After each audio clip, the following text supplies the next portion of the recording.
Hey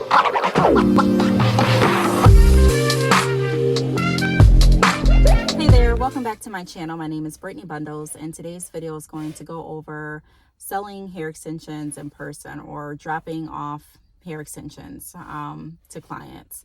How do I feel about it? Do I think it's a good strategy? What have I learned from my experience doing it and things like that?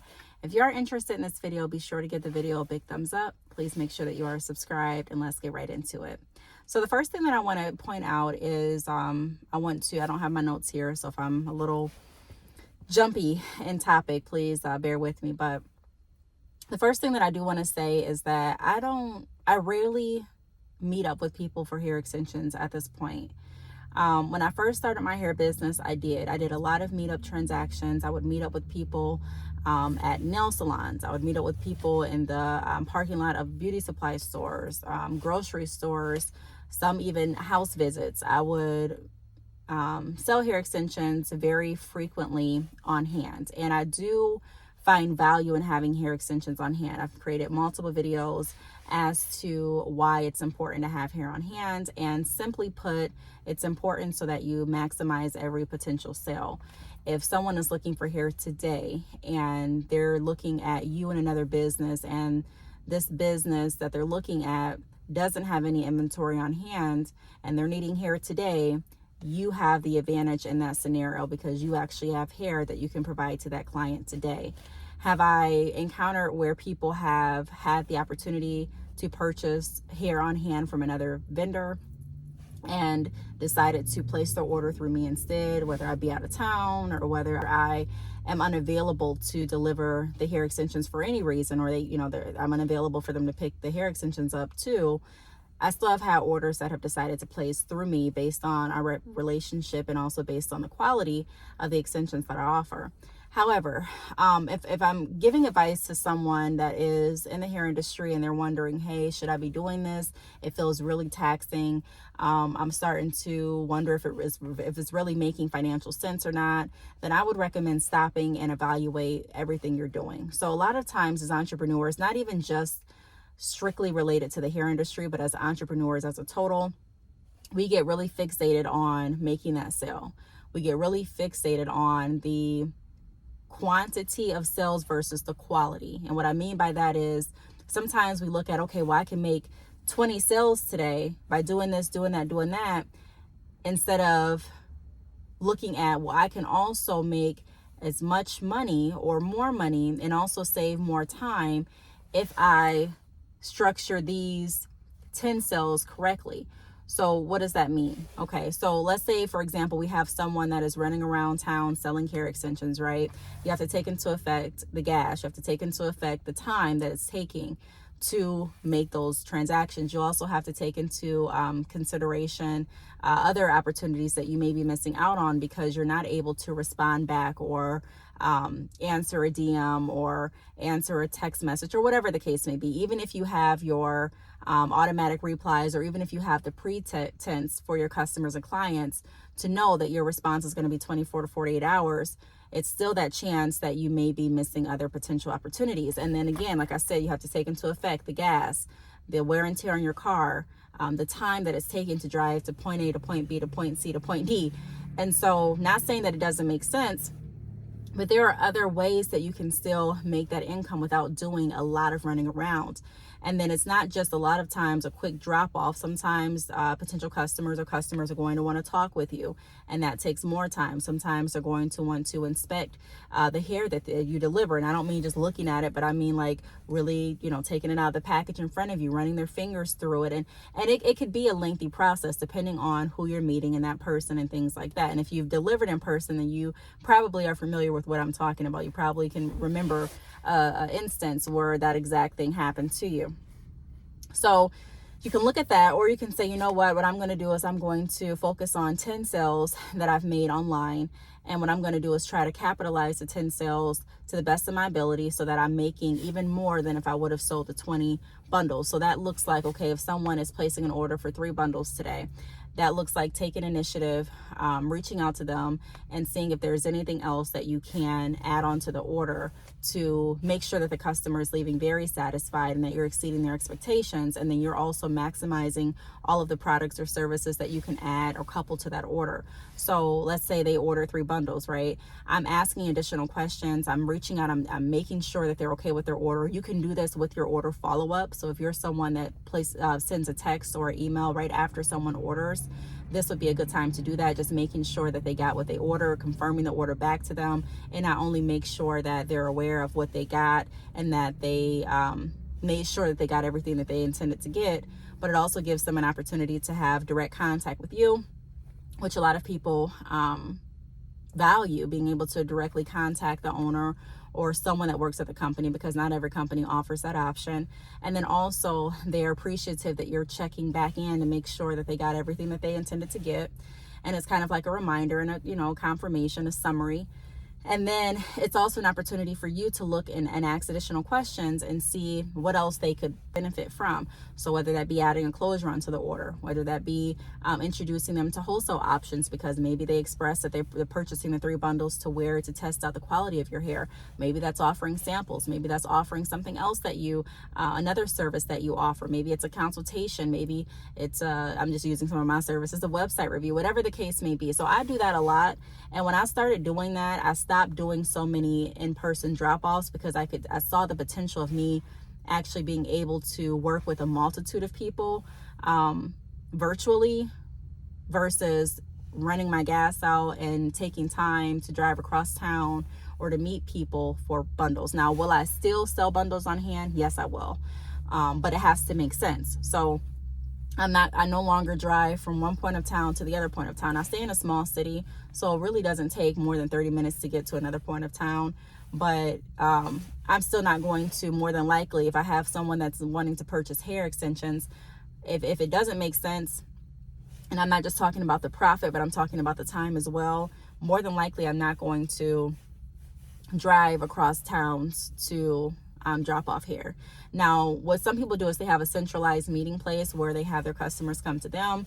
I think that's a benefit. So if you're selling hair on hand, I would recommend trying to have a centralized meeting place where you can have people meet you. That way you're not constantly wasting your gas or wasting your time. I don't want to say wasting, but you're not utilizing your gas and your time.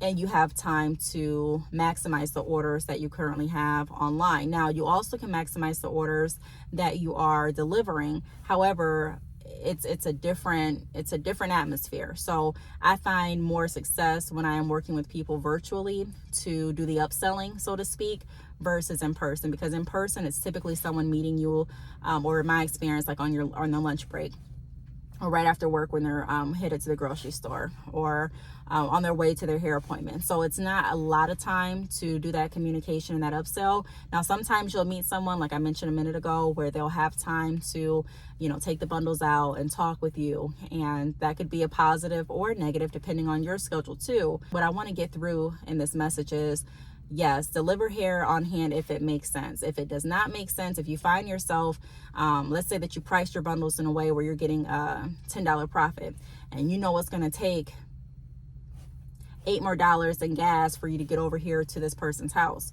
just as an example. Does it really make sense for you to get up, get out, travel across town for a $2 profit?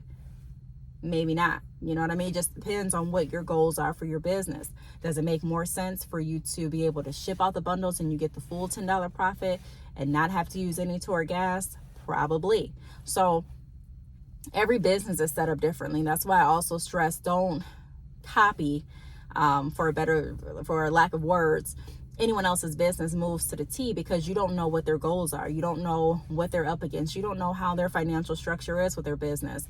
And so you may think that let me just explain this to you too. I've been in positions where I have got wrapped up when I first started selling hair and who can sell the most bundles, right? So what I mean by that is people would tag me and also tag this other woman that lives in the same city.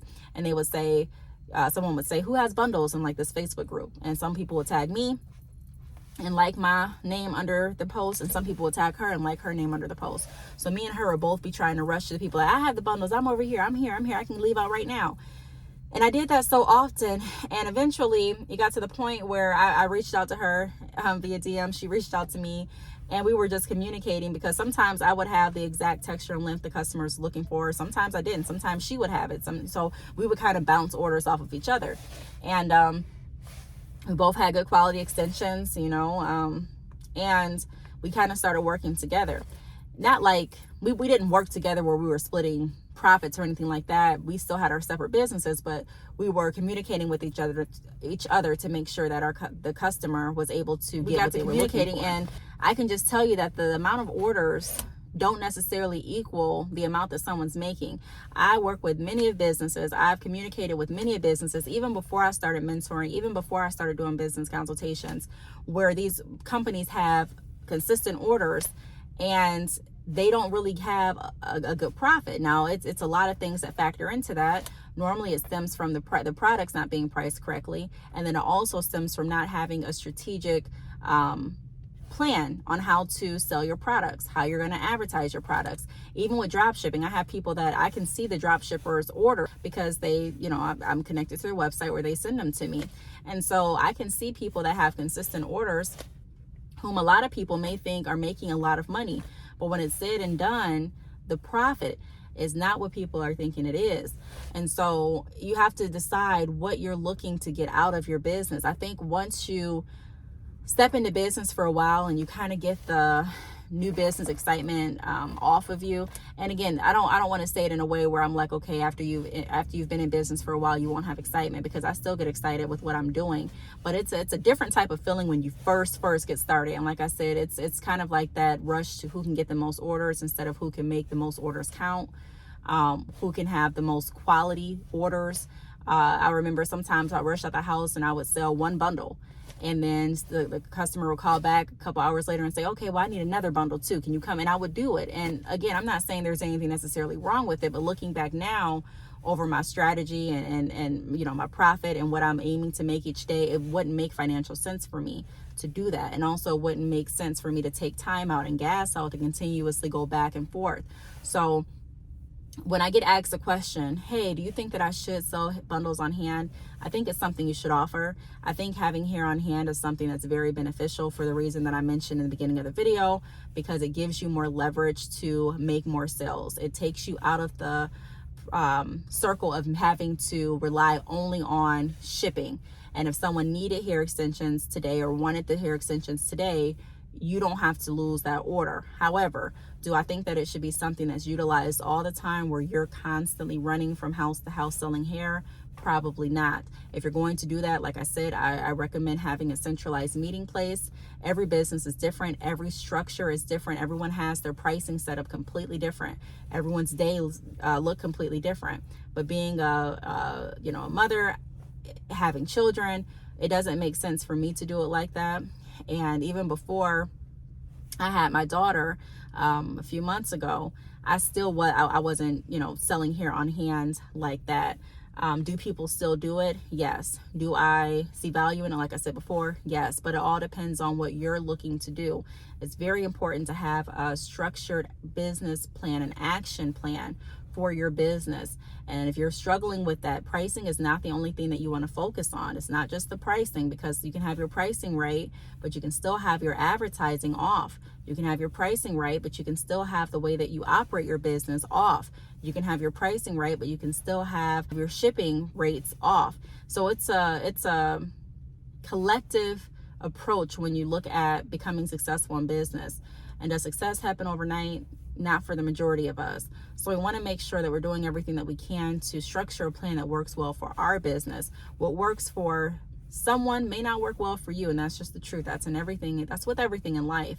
But especially if we're looking at business, what works well for one entrepreneur may not work well for you. And so on my channel, what I like to do is give you my experiences. I like to give you experiences from other entrepreneurs that I've worked with, and give you a broad overview of my perspective, but also open it back up to say you have to find what works best for you. And I do help entrepreneurs with that. I have business consultations that I offer on my website, and I also have a mentorship. So if you are interested in either one, be sure to check out my links below. I do want to thank you all for watching. I hope this video answered the question. If you have any other questions, be sure to go to my website, which is keepingupwithbrittney.com. That's my secondary website. That's the website where you can keep up with content, what I'm doing, and you can also ask questions there and put in video ideas for me to talk about on this channel or on my Girl Talks, which is on Patreon. And then if you're interested in my business services or hair extensions, you can go to my hair website, which is badchickhair.com. I do want to thank you all for watching, and I will see you all in the next video. Bye.